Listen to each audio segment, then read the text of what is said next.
The piece cutter master Mustafizur রহমানকে বাদ দিয়ে বাংলাদেশের T20 বিশ্বকাপ দল ঘোষণা করতে হবে। ভাই এটাও কি সম্ভব?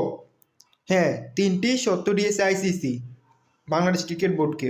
1, কাটার মাস্টার মুস্তাফিজুর রহমানকে বাদ দিয়ে বাংলাদেশের ক্রিকেট দল ঘোষণা করতে হবে। 2, বাংলাদেশের কোনো দর্শক অথবা সাংবাদিক বাংলাদেশের জার্সি অথবা পতাকা নিয়ে রাস্তায় ঘোরাঘুরি অথবা স্টেডিয়ামে যেতে পারবে না। 3, বাংলাদেশের নির্বাচন যত কাছে আসবে তত বাংলাদেশের খেলা ইন্ডিয়ার মাটিতে তত অনিরাপদ হয়ে পড়বে। ভাই মানে মুস্তাফিজ কি কোনো জঙ্গি সন্ত্রাসী যে মুস্তাফিজ ইন্ডিয়ার মাটিতে খেলতে পারবে না? আর আইসিসি কে যে একটা দেশের কে খেলবে না খেলবে না এটা নির্ধারণ করে দেওয়ার? আর ইন্ডিয়া কি আইসিসি নাকি আইসিসি ইন্ডিয়া, এটা কি দুটোই কি এক নাকি দুটা ভিন্ন? আমি এটা বুঝলাম না। আইসিসি, আমি যা আগে জানতাম আইসিসির মিনিং হচ্ছে ইন্টারন্যাশনাল ক্রিকেট অ্যাসোসিয়েশন, আর এখন আমার কাছে মনে হচ্ছে এটা ইন্ডিয়ান ক্রিকেট অ্যাসোসিয়েশন।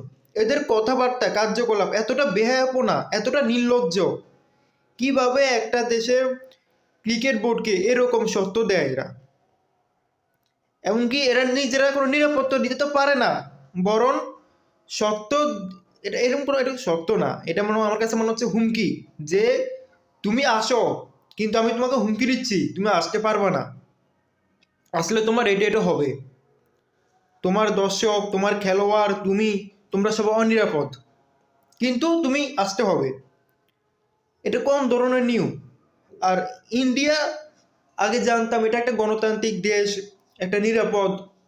আগে তারা বলতো পাকিস্তান অনিরাপদ, এখন দেখা যায় আমার কাছে মনে হচ্ছে পাকিস্তান থেকেও এটা অনিরাপদ একটা রাষ্ট্র, যে রাষ্ট্র একজন মুস্তাফিজকে নিরাপত্তা দিতে পারে না, যে রাষ্ট্রে খেলতে হলে ওই দেশের কোনো দর্শক জার্সি পরে অথবা পতাকা নিয়ে যেতে পারে না, সাংবাদিক যেতে পারবে না, এমনকি অন্য একটা দেশে নির্বাচন হলে ওই দেশের খেলোয়াড়রা বিশ্বকাপ খেলতে পারবে না।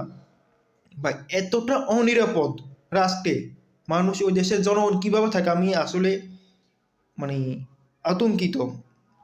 আমি যারা পর্যটক আছে তাদেরকে বলবো এই ধরনের রাষ্ট্রে না যাওয়াই ভালো।